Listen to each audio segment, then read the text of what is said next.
غرد يا شبل الإيمان، غرد يا شبل الإيمان، واصدح بالقرآن. غرد يا شبل الإيمان، واصدح بالقرآن. فيه الحق وفيه النور وفيه اللؤلؤ والمرجان، فيه الحق وفيه النور وفيه اللؤلؤ والمرجان. غرد يا شبل الإيمان، واصدح بالقرآن. أتل السطر وراء السطر، بسم الله الرحمن الرحيم. القرآن السلام ربيع عليكم ورحمة العمر، الله وبركاته. والقرآن شفاء نبض الصدر، أدياد بني فيه إسلامية الرحمة والغفران. عشركي أفراد قيبت اللباد مكانيسا إن شاء الله تعالى عشركينا وحنا نقول دونا مومنتم. ومحي مومنتم محوك سابسيه محوك هذا مومنتم مركز لقاحي وحلقو قاحا. Momentum is the product of mass and velocity. Momentumku waa isku dhufashada masska iyo velocity-ga. Momentumku waa astaan shay kasta oo mass leh uu leeyahay. Astaantaasina waxa lagu helaa ama waxa lagu qeexaa isku dhufashada masska iyo velocity-ga ama xawaaraha shaygaas. Momentum equal mass times velocity. Momentumka waxa loo qoraa xarafka P. waxaanad ku helaysaa masska oo lagu dhuftay velocity-ga. Okay, unitka ama halbeega momentumka lagu cabirayaa waa kilogram meter per second ama waa newton second. labada unit kolba kii aad doonto ayaad ku cabiri kartaa. Okay, momentumku waa vector quantity. macnaheedu wax jihu leeyahay size iyo magnitude iyo direction labadaba uu leeyahay. Okay, momentumka waxa saameyn ku leh masska iyo velocity-ga. Saadaradeed double velocity double is momentum. haddii shayga velocity-giisa ama xawaarihiisa la libilaabo waxa libilaabmaya momentumka. Double in mass double is momentum. masska oo la libilaabaa waxay libilaabaysaa soo kale momentumka maadaama oo uu momentumku yahay masska iyo velocity-ga oo la isku dhuftay. Okay, example. Calculate the momentum of a car of mass 200 kg traveling at 5 meter per second. waxaad xisaabisaa momentumka gaari masskiisu yahay 200 kg oo ku soconaya 5 meter per second. waxyaabaha aynu haysano markaad eegto masskii baa ka mid ah oo 200 kg iyo velocity-ga oo 5 meter per second ah. momentumna waxaa lagu helayaa mass times velocity. marka masskiina waa 200 velocity-gina waa 5 markaad isku dhufato waxaa inoo soo baxaya 1000 newton second. Okay, change in momentum. isbedelka ku dhaca momentumka. shay kasta oo mass lehi wuxuu momentum leeyahay inta uu socdo. haddii kale momentumkiisu wuxuu noqonayaa 0. saadaradeed marka shaygu uu socdo socodkiisa hore xawaaraha hore uu ku socdo waxaynu u qaadanaa u oo ah initial velocity. haddii uu xawaarihiisu isbedelana wuxuu noqonayaa v. xawaaraha dambe marka waxay odhanaa waa final velocity. Okay, objectku marka hore ee uu soconayo haddii uu objectku for example hore u socdo xawaaraha uu ku socdo waxaynu leenahay waa u oo waa initial velocity. laakiin muddo dabadeed xawaarihii wuu isbedelayaa oo wuxuu noqonayaa v ama final velocity buu noqonayaa. sidaa ay tahay marka hore ee uu leeyahay initial velocity momentumkiisuna wuxuu noqonayaa un initial momentum. dabcan dee momentum waxaa lagu helaa baynu idhi masska oo lagu dhuftay velocity-ga. marka masskuna waa m velocity-giina wuxuu noqonayaa marka kan u. marka initial momentum wuxuu noqonayaa mu m times u bay ka dhigantay. final momentumna wuxuu noqonayaa un mv ama m times v. marka change in momentum muxuu noqonayaa haddaba? change in momentum waa final momentum minus initial momentum. momentumka dambe oo laga jaray momentumkii hore ee uu lahaa. labada momentum baa la kala jarayaa. marka change in momentum buu noqonayaa. marka final momentum waxaynu leenahay waa mv, initial momentumna waa mu. marka markaynu ku bedelano xarfaha wuxuu inoo noqonayaa mv minus mu. intaas marka waa change in momentum. change in momentum. Okay, tusaale. An object of mass 100 kg traveling at 6 meter per second increased its velocity to 10 meter per second. Calculate the change in momentum of the object walax maaskeedu yahay 100 kilogram oo ku socota 6 meter per second xawaaro macnaha intaasa ayaa increased waxay kordhisay its velocity to 10 meter per second xawaaraheedii oo ay ka dhigtay 10 meter per second. Calculate the change in momentum of the object. waxaad soo saartaa isbedelka ku dhacaya momentumka ama change in momentum. Okay, marka hore haddaynu wixii gifana qorano number 1 waxaynu haysanaa masska objectka oo ah 100 kilogram objectka masskiisu waa 100 kilogram. laba waxaynu haysanaa xawaarihii hore ama initial velocity oo ah 6 meter per second. waxa kale aynu haysanaa final velocity ama v oo ah 10 meter per second.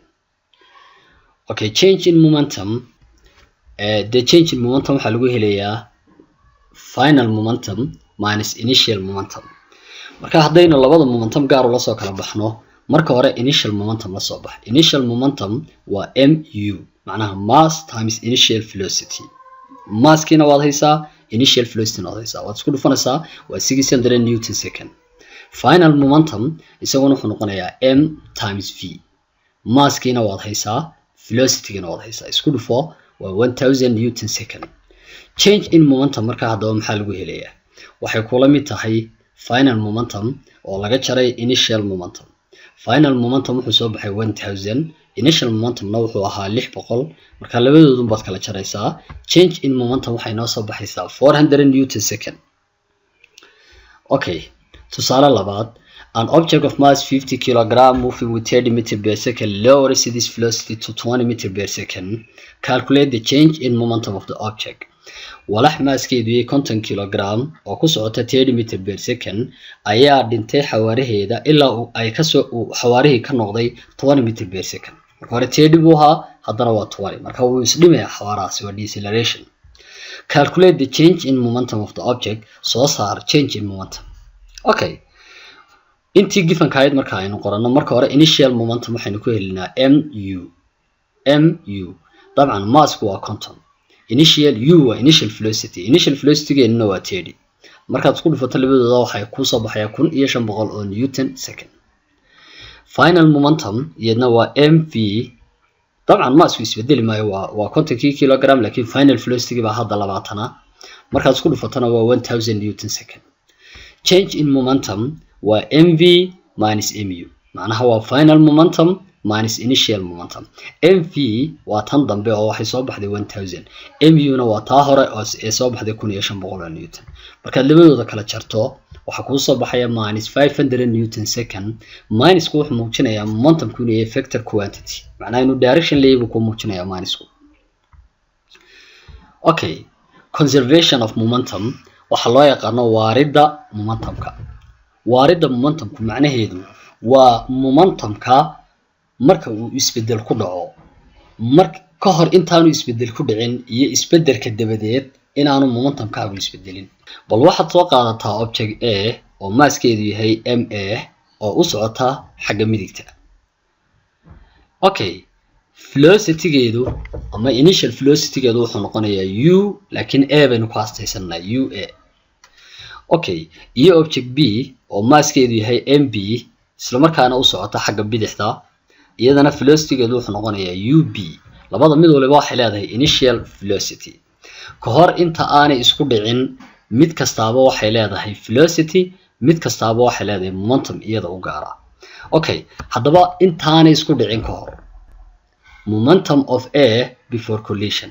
momentumka objectka A ka hor intaanay labadan object aanay isku dhicin wuxuu noqonayaa masska A oo lagu dhuftay initial velocity-geeda. marka momentumku wuxuu noqonayaa ma yani waa mass of object A oo lagu dhuftay initial velocity-ga object A waa ma times ua.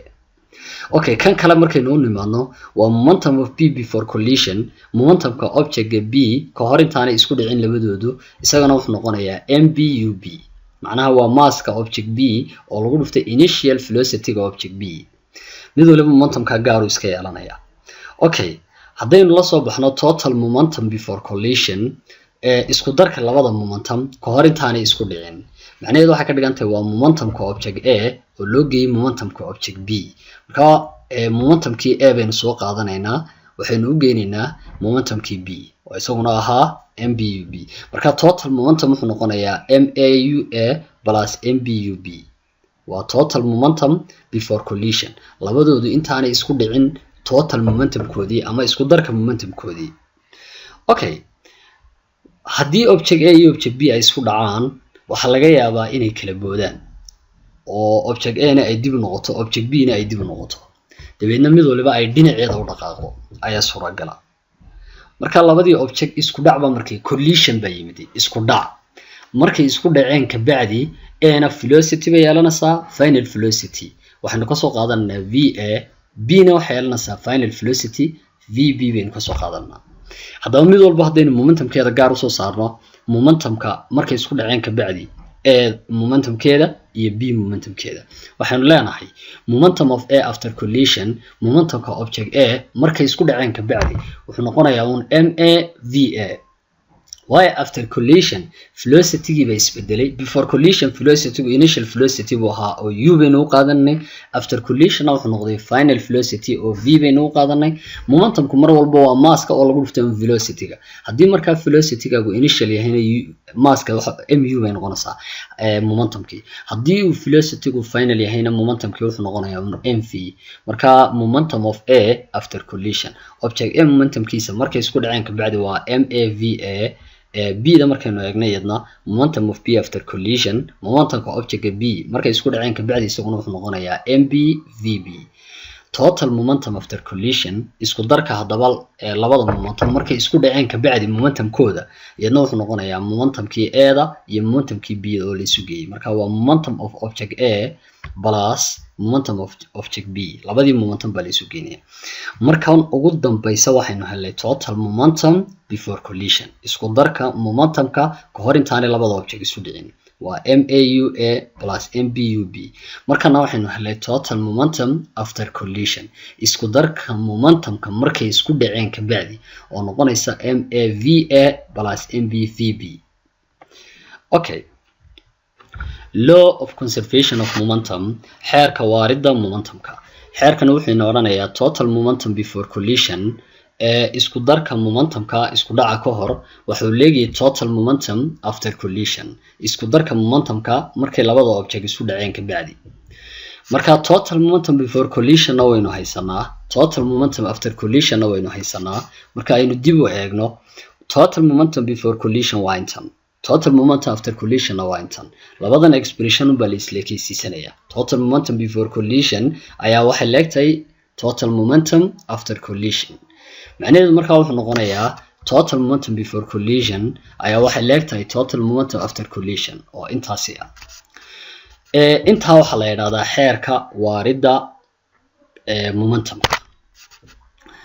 okay, haddaba dabcan dee objectyadu waxaa laga yaabaa ka hor marka ay soconayaan before collision inay isku soo socdaan after collisionna inay labadii objectba kala boodaan ama uu mid waliba dhinaciisa dib ugu dhaqaaqo. haddaba objectiska inta badan xagga midigta u socdana waxaynu u qaadanay velocity-gooda waxaynu u qaadanay positive.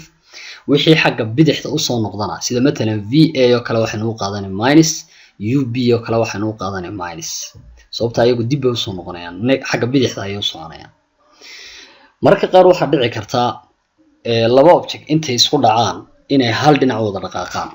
taasi hadday dhacdana markay isku dhacaan ee ay same direction u dhaqaaqaan waliba intay isku dhacaan ay isku dhegaan ay ku dhaqaaqaan same velocity.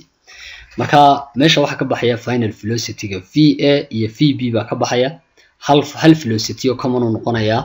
marka equation-kii wuxuu isu bedelayaa total momentum before collision wuxuu leeyahay total momentum after collision laakiin qaacida qaabkaas ay noqonaysaa.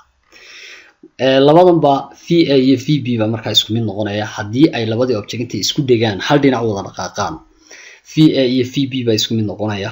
marka V baa laga soo qaadanayaa waa common velocity oo laga wada saaraya. macnaheedu waxay ka dhigan tahay marka MAUA plus MBUB ayaa waxay leegtahay V times MA plus MB. qaacidadaasina waxaanu isticmaalaynaa waa marka labada object intay isku dhacaan after collision ay hal dhinac wada dhaqaaqaan iyagoo ku soconaya common velocity ama same velocity. examples. su'aalaha koowaad waxaa lagu siiyay object masskiisu 4 kilogram wuxuu ku socdaa 6 meter per second xagga midigtana wuu socdaa. waxa kaloo lagu siiyay object masskiisu yahay 3 kilogram. waxa lagu sheegay inuu at rest inuu taagan yahay. okay, waxaad soo saartaa total momentum before collision. bal intaan isku dhicin total momentum kooda soo saar. waxaan leenahay marka hore object markay isku dhaceen total momentum before collision baa la soo baxaysaa. kabacdi marka labadii object haddana way isku dhaceen kii 4 kilogram ka ahaa iyo kii 3 kilogram ka ahaa, waxaanay ku dhaqaaqeen hal velocity oo ka wada dhexeeya labadooda. waa common velocity kaliya ay ku socdaan. okay, marka haddaba qaacidada aynu isticmaalnaa maxay noqonaysaa? waxay noqonaysaa qaacidadii ahayd MAUA plus MBUB inay leeg tahay V into MA plus MB, oo macnaheedu ay ka dhigan tahay after collision waxay yeesheen common velocity, hal velocity bay labadii maasba ku dhaqaaqeen. marka haddaba aynu ku wada bedelino qiimayaasha halkan aynu ku hayno, MA na waynu haynaa, VA na waynu haynaa, marka waa 4 times 6 labadaas iyagu plus MBUB qaybta ama object momentumkiisu waa 0 maadaama uu taagan yahay, momentumkiisa duuduub ahaan 0 baad u qaadanaysaa. waxay leeg tahay velocity-ga ma hayno waa v lagu dhuftay 4 plus 3, marka waxaad oranaysaa waa v times 4 plus 3. intaa markaad fududeyso labadan haddaad isku dhufatay waa 24.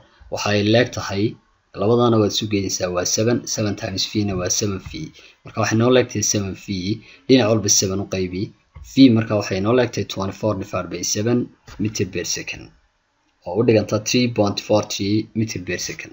final velocity-ga ama common velocity-ga labada object ay ku wada dhaqaaqayaan waa 3.43 meter per second.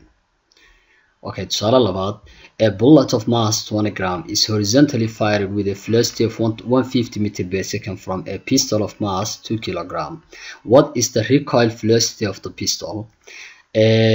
xabad ama rasaas maaskeedu yahay 20 gram ayaa si horizontally si toosa waxaa looga riday ayaa si toosa loo riday iyadoo ku dhaqaaqday xawaaraha 150 meter second-kiiba.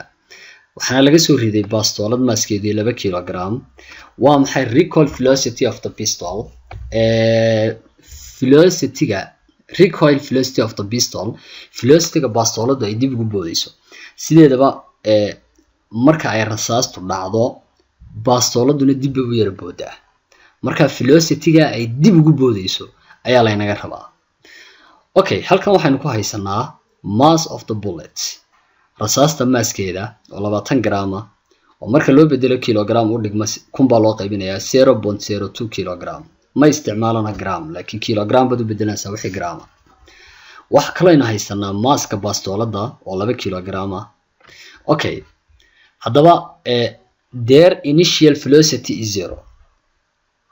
marka hore xawaarahoodu waa 0 waayo inta aan rasaasta la ridin bastooladuna way taagan tahay, rasaastuna labaduba waa at rest.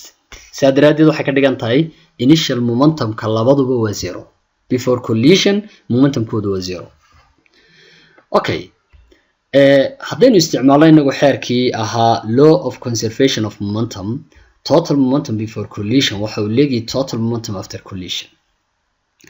total momentum before collision gebi ahaantiisuba waa 0. sababta waxa weeyaan before collision rasaasta marka la ridin unbaa after collision noqonaysa. before collision inta aan rasaasta la ridin macnaheeda total momentum wuxuu noqonayaa 0. after collision waxay noo leegaanaysaa maaska A aan ka soo qaadano maxaan ku dhahdaa maaska bastoolada A aynu ka soo qaadano, isla markaa xawaaraheedana velocity-geena aynu A ka soo qaadano oo loo geeyay plus MBVB. MB waa maaskii maxaan ku dhahaa bastoolada waa 2 kilogram oo lagu dhuftay VB maadaama oo bastooladu ay dib u boodayso oo xagga bidixda ay u noqonayso xawaaraheeda waxaanu ka soo qaadanaa minus velocity-geeda. way intaas dabcan waxay noo leeg tahay markaad intaa isku dhufato waa 3 minus 2 times dabcan minuska iyo pluskaas isku dhacay waa minus 2VB. markaad isku wareejiso waxaad helaysaa 2V ina leeg tahay 3. ugu dambeyn final ama velocity of B waa velocity-ga bastooladu ay dib ugu boodaysaa waa 1.5 meter per second. Okay, when total momentum before collision is equal to total momentum after collision, marka total momentum before collision isku darka momentumka intaanu collision ba dhicin uu leegaado total momentum after collision isku darka momentumka collisionka ka bacdi ama isku dhaca ka bacdi marka ay labadaas is leegaadaan yani marka xeerka waarida momentumku uu sax yahay momentum is conserved waxa la yiraahdaa momentumkii waa uu waaray uu jiraa macnaha waa la keydiyay momentumkii when total kinetic energy before collision is equal total kinetic energy after collision marka total kinetic energy-ga isku dhaca ka hor uu leegaado total kinetic energy-ga isku dhaca ka bacdi isku dhacaas kinetic energy is conserved kinetic energy-gina iyadna waa la waariyay baa la odhanaya way waartay way jirtaa marka waxa la odhanayaa the collision is elastic collision isku dhaca noocaasa momentumkana la waarinayo kinetic energy-gana la waarinayo oo mid waliba before collision iyo after collision ay isleegaanayaan isku dhaca waxa la yiraahdaa waa elastic collision. If only momentum is conserved but kinetic energy is lost haddii momentumko keliya uu waaro laakiin kinetic energy-ga la lumiyo macnaheedu waxay ka dhigan tahay kinetic energy-ga before collision uu leegaan waayo kinetic energy after collision the collision is inelastic collision isku dhacana waxa la yiraahdaa waa inelastic collision marka isku dhacyada laba loo qaybiyo elastic collision iyo inelastic collision elastic collision labaduba way waarayaan waxa waaraya momentum iyo kinetic energy inelastic collision kana momentum ku baa waaraya laakiin kinetic energy-ga waa la luminaya